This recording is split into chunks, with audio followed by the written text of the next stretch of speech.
I'm Cape Joel, and this is Comic Smack, your weekly, daily, all the time, anytime comic show where I give you your fix of everything you need to know from the world of comic books and superheroes. And on today's show, we're taking a closer look at Civil War II, The Amazing Spider-Man, issue number 2.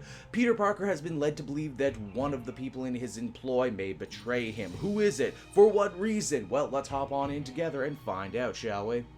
Alrighty then, so as the comic opens up, we see Spider-Man yet again aided by a hot tip from Ulysses, the Inhuman who can see the future. Spidey is able to stop a group of mad scientists attempting to pull off a robbery with the help of a giant, poorly made robot. And I mean really, American-made giant robots, there's a reason we only like our Japanese mechas. Now, in the last issue, Ulysses was telling Spider-Man that one of the reformed villains working for Peter Parker will betray him very soon. Now, Spider-Man didn't want to know who that was last issue, but here Ulysses just, is a big old spoiler and blurts it out saying, yeah, it's Clayton Cole, the former Clash, who's going to betray you. This means that Peter's mind is being pulled in 100 different directions. He doesn't know what to do. Does he try and bring Clayton closer? Does he try and push him away? He's not sure what his decision will do, and in fact, if he goes after it, will this make, Ulysses' prophecy come true that much sooner? Is this what we're dealing with here? Again, we're this many issues into Civil War as an event, and no one even really knows how Ulysses' powers work. But why would Clayton want to betray Peter after all? Everything's going so good for him, or is it? It's at this point the comic does a very interesting thing and pretty much shows us the rest of the issue through the eyes of Clayton Cole. We get to meet his parents, who are both righteous ball busters. Oh, Clayton, you used to do so good in the science fairs. You used to beat Peter Parker, but now you're working for him. You're not making enough money, son. You should go out on your own. Well, I can't do that, Mom and Dad. I can't even get my own startup company going because no one wants to give seed money to an ex-con like myself. You're not getting any younger, son. When you finally gonna get married and make us grandparents? Well, Mom and Dad, I met a really nice single mom just recently. No, single mothers are no good. They just want you for your money.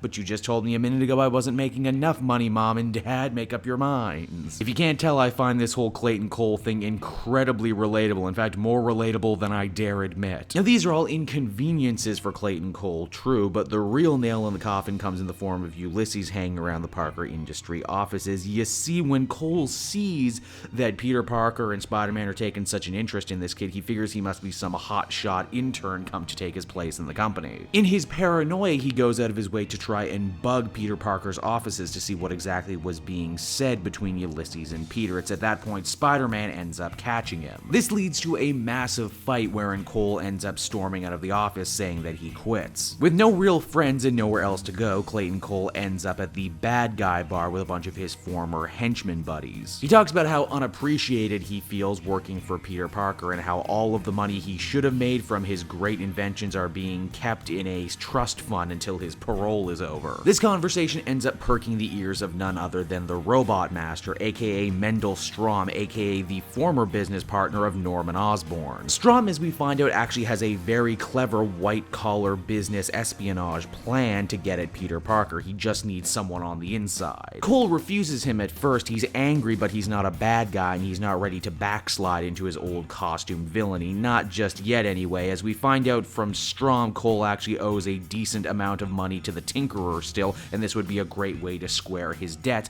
while also framing Harry Osborn. When Pete realizes in attempting to fix this problem, he may very well have made things 100 times worse, it's Harry of all people who actually has some interesting insight into the whole thing. As we know, Osborn has battled his own demons when it comes to costume supervillainy, falling off the wagon and onto a goblin glider more than a few times. He says Cole was probably measuring his self-worth in how much Spider-Man and Peter Parker trusted him, and now that it seems that those two don't trust him anymore, he doesn't really have anything left to lose. As the comic ends, Clayton Cole suits up in his old Clash costume, but it's left ambiguous whether or not he plans to go out and do good or evil. Now, as As anyone who knows me and has followed the channel for any amount of time can tell you, I'm a huge fan of down on their luck schlubby supervillains, and Clayton Cole most definitely fills that role. In fact, I probably sympathize with the character now more than I ever have in the past. There's some great true-to-life stuff in this colorful superhero comic about how hard it is for good, well-meaning people to start over again once you have a rap sheet and a record. Civil War II Amazing Spider-Man #2 also continues to play around with the idea of Ulysses' powers, what they mean and what the ramifications can be. Honestly, I thought this was an incredibly strong little mini-story and character piece told through the backdrop of a much bigger Marvel event. Overall, I give this one a 9 out of 10 and I hope it can stick the landing. Hey everyone, thanks so much for watching my newest video. I hope you enjoyed it, and while you're here, why not check out another video I have on offer, or maybe if you're feeling in a supportive mood, you want to like or subscribe. And if you want to support the creation of more videos just like this one, then please by all means check out the Cape Joel Patreon. A little bit goes a very long way, and I will see you all next time.